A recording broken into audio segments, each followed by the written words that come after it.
की एक गरीब चिड़िया एक फैक्ट्री में काम किया करती थी। वो सुबह से शाम तक भारी डिब्बों को उठाकर यहाँ से वहाँ रखा करती थी। ऐसे ही एक दिन वो एक भारी डिब्बे को उठाकर दूसरी जगह रखने के लिए जा रही होती है कि उसी समय उसका पैर फिसल जाता है और वो डिब्बा नीचे गिर जाता है। ये देखकर उस फैक्ट्री का मालिक गुस्से से टुनटुनी से कहता है, अरे टुनटुनी, ये तुम कैसे काम कर रही हो? अगर इसके अंदर का एक भी सामान का नुकसान हुआ ना तो मैं तुम्हारी सैलरी काटकर तुम्हें काम से निकाल दूंगा। नहीं नहीं मालिक, ऐसा मत करना।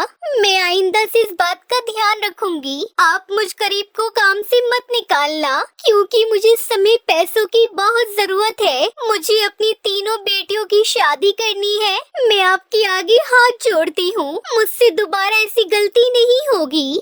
अच्छा ठीक है, अब जल्दी से सामान उठाओ और इसे ले जाकर ट्रक में रख दो। इतना कहकर फैक्ट्री का मालिक वहाँ से चला जाता है।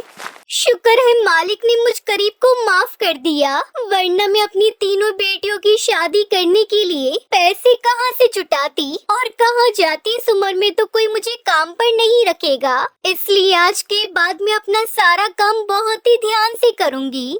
इतना कहकर टुनटुनी सारा सामान समेटकर वापस अपने काम पर लग जाती है। ऐसे ही कुछ देर में शाम हो जाती है और काम करते करते टुनटुनी काफी थक जाती है और वो घर जाने वाली होती है। इसलिए वो अपनी सहेली हरी तोती से कहती है, अरे क्या हुआ हरी तोती, आज तूने काम नहीं किया? तेरे सारे डब्बे अभी तक यहीं पड़े हुए हैं और अगर तूने समय पर सारे ट्रक में नहीं पहुंचाए तो तुझे पता है ना कितनी बड़ी गड़बड़ हो जाएगी।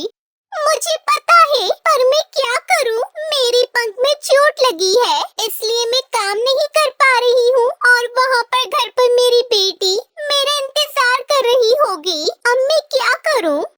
तू चिंता मत कर हरी तोती, मैं जल्दी से तेरा सारा काम भी खत्म करवा देती हूँ। इतना कहकर थकी हुई टुनटुनी फटाफट से हरी तोती के सारे डब्बे भी ट्रक में पहुंचा देती है और ऐसे ही एक एक करके सारे मजदूर अपने घर चले जाते हैं। वहीं टुनटुनी की तीनों बेटियां खाना बनाकर अपनी माँ का इंतजार करती हैं।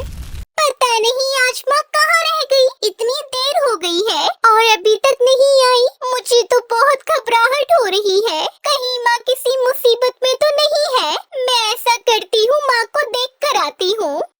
सुनहरी जैसे इतना कहकर घर से बाहर जाती है, इतने में ही वहाँ पर टुनटुनी आ जाती है। माँ कहाँ थी? आपको पता है हम लोग आपके लिए कितना परेशान हो रहे थे। अरे मेरी बच्चियों, तुम लोग इतनी मेरी चिंता मत किया करो। वो तुम्हें बस हरी तोती के काम में थोड़ी मदद करवा रही थी, इसलिए मुझे घर आने में थोड़ा लेट हो गया। ऐसे ही कुछ देर बाद तीनों माँ बेटी मिलकर एक साथ खाना खाती हैं। उसी समय सुनहरी चिड़िया कहती है, माँ आप इस उम्र में भी हम लोगों के लिए इतना सारा काम क्यों करती हो? अब आप हम लोगों को काम करने दो, आप आराम करो। नहीं बेटी, ऐसी कोई बात नहीं है और मैं जो कुछ भी कर रही हूँ वो तुम सबके लिए ही तो कर रही हूँ, क्योंकि मुझे अपनी तीनों बेटियों की शादी बड़े ही धूमधाम से करनी है। तुम्हारी शादी में किसी तरह की कोई कमी नहीं रहने देना चाहती और तुम लोगों को पता है मैंने कल ही पंडित जी से तुम तीनों की शादी की बात भी कर ली है, इसलिए अब तुम तीनों परेशान होना बंद करो और जाकर सो जाओ। ऐसे ही अगले दिन टुनटुनी अपने काम पर जाने से पहले पंडित जी से बात करती है। नमस्ते पंडित जी, क्या हुआ? जो आपने कल मुझे पक्षी के बारे में बताया था, क्या वो लोग इस रिश्ते के लिए राजी हैं? अरे टुनटुनी, तुम चिंता मत करो। तुम्हारी बेटियों के लिए मैं एक बहुत अच्छा ससुराल ढूंढूंगा और तुम्हें पता है मैं बंटी जी के परिवार को बहुत अच्छे से जानता हूँ। बहुत अच्छा परिवार है और वो लोग इस रिश्ते के लिए भी तैयार हैं। इसलिए वो लोग तुम्हारे घर तुम्हारी बेटियों का रिश्ता पक्का करने आ रहे हैं। क्या सच में पंडित जी? ये तो बहुत अच्छी बात है। अच्छा पंडित जी, मैं चलती हूँ, मुझे कल के लिए तैयारियाँ भी तो करनी होगी। इतना कहकर टुनटुनी काम पर चली जाती है और दिन रात कड़ी मेहनत करके अपने घर वापस आ जाती है। ऐसे ही अगले दिन बंटी कबूतर का परिवार उनके घर आता है और टुनटुनी की तीनों बेटियों को शगुन के पैसे देकर रिश्ता पक्का करके वहाँ से चले जाते हैं। अच्छा टुनटुनी बहन, आपको चिंता करने की कोई जरूरत नहीं है। हम लोग बड़े ही धूमधाम से अपने बेटों की बारात लेकर आएंगे, आप चिंता मत करिए। भाई साहब, मैं अपनी तीनों बेटियों की शादी में किसी तरह की कोई कसर नहीं छोड़ूंगी। और इसी तरह टुनटुनी दिन रात कड़ी मेहनत करके और अपने गहनों को बेचकर अपनी बेटियों के लिए नई गहने बनवाती है और बचे हुए पैसों से अपनी बेटियों के लिए सुंदर सुंदर लहंगा भी खरीदती है। और ऐसे ही कुछ दिनों में ढोल नगारों के साथ वहाँ पर बारात आ जाती है और टुनटुनी बड़े ही अच्छे से उन लोगों को स्वागत करती है। तभी वहाँ पर अचानक से बहुत तेज आंधी तूफान आ जाता है और सजावट की सारी चीजें इधर उधर गिरने लग जाती है। हे ऊपर वाले, ये क्या हो रहा है? एकदम से इतनी तेज आंधी तूफान कहाँ से आ गया? ऐसे तो सब बर्बाद हो जाएगा। अगर कहीं बारिश हो गई तो सब कुछ बर्बाद हो जाएगा। बड़ी मुश्किल से मैंने अपनी बेटियों की शादी की तैयारियां की थी। ऐसे ही कुछ देर बाद टुनटुनी की तीनों बेटियां मंडप में पहुंच जाती हैं, जहां उनकी शादी की रस्में शुरू हो जाती है। और ऐसे में ही वहां पर बहुत तेज बारिश भी शुरू हो जाती है। हे भगवान, ये क्या हो रहा है? मेरी बेटियों की शादी में इतनी तेज बारिश कहाँ से आ गई? अब तो सब कुछ खत्म हो जाएगा। मुझे माफ कर दीजिए भाई साहब, पता नहीं ये सब क्या हो रहा है। अरे बहन जी, अब तो बारिश और भी तेज हो रही है, इसलिए हमें जल्दी से शादी करवाकर विदाई कर देनी चाहिए, क्योंकि मुझे मौसम कुछ ठीक नहीं लग रहा है। जैसा आप ठीक समझे भाई साहब। ऐसे ही कुछ देर में शादी की सारी रस्में पूरी हो जाती है और गरीब माँ टुनटुनी उस तेज तूफान और बारिश में अपनी तीनों गरीब बेटियों को हंसते हुए विदा कर देती है। मुझ गरीब माँ की बेटियों, तुम तीनों अपना ख्याल रखना। तुम जानती हो मुझ गरीब ने कैसे खून पसीना बहाकर तुम तीनों की शादी की है। अगर मुझसे कोई भूल हो गई हो तो मुझे माफ कर देना। इस तरह टुनटुनी चिड़िया की तीनों बेटियां खुशी खुशी अपने ससुराल चली जाती है। सुंदरवन जंगल में टोनी नाम की एक जालिम चिड़िया रहा करती थी। उसका स्वभाव बहुत ही कठोर था। वो अपनी बहू टुनटुनी चिड़िया पर बहुत अत्याचार करती थी। एक दिन टुनटुनी खाना बनाती है और अपनी सास को खाने के लिए देती है। जैसे ही टोनी चिड़िया खाना खाती है, वो गुस्से से चिल्लाने लगती है। अरे ओ टुनटुनी, ये तूने कैसा खाना बनाया है? इसमें तो नमक ही नहीं है।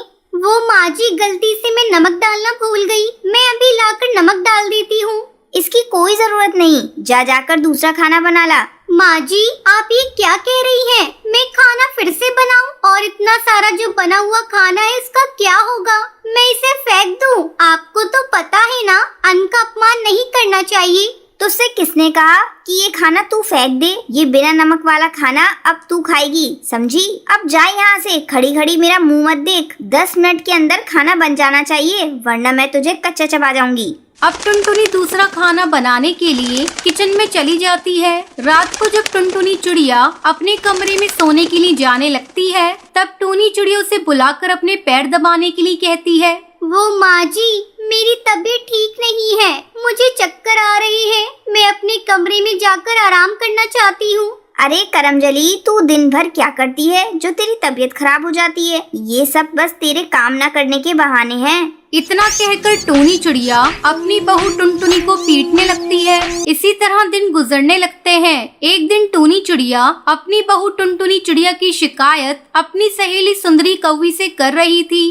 क्या बताऊं सुंदरी कौवी, मैं तो अपनी बहू टुनटुनी से बड़ी परेशान हूँ। क्यों, क्या हुआ? तेरी बहू टुनटुनी तो बहुत अच्छी है। सुंदरी बहन, तुम्हें क्या पता मेरी बहू मुझे कितना तंग करती है। कोई भी काम ढंग से नहीं करती। मेरा बस चलता तो मैं उसे अपने घर की बहू बनाती ही नहीं। वो तो मेरे बंटी कबूतर ने जिद पकड़ ली और ये कमबख्त मेरे घर की बहू बन गई। मैं तो चाहती हूँ किसी तरह इससे मेरा पीछा छूट जाए और मैं अपने बेटे की दूसरी शादी कर दूं।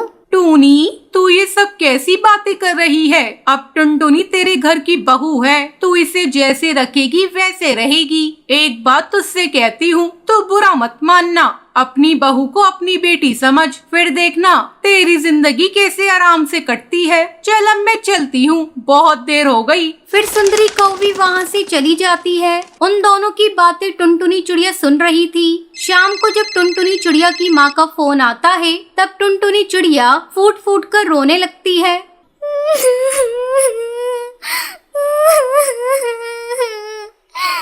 अरे बेटा, क्या हुआ? तू क्यों इतना रो रही है? तेरी सास ने तुझसे कुछ कहा क्या? नहीं माँ, मेरी सास बहुत अच्छी है, वो मुझसे बहुत प्यार करती है। बस मुझे आपकी याद आ रही थी, इसलिए मुझे रोना आ गया। ठीक है बेटा, तू कहे तो मैं तेरे भैया को तुझे लेने भेज दूं।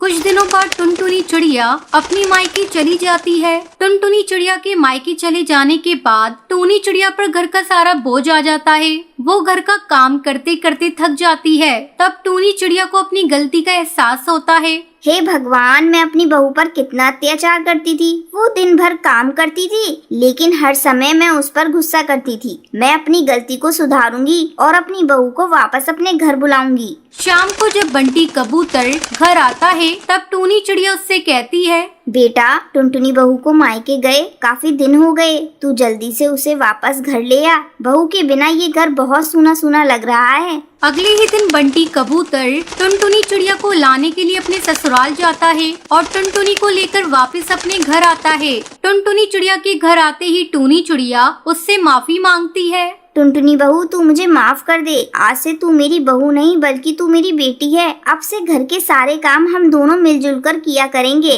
इतना कहकर टूनी चिड़िया टुनटुनी चिड़िया को गले लगा लेती है। फिर वो सभी खुशी खुशी रहने लगते हैं।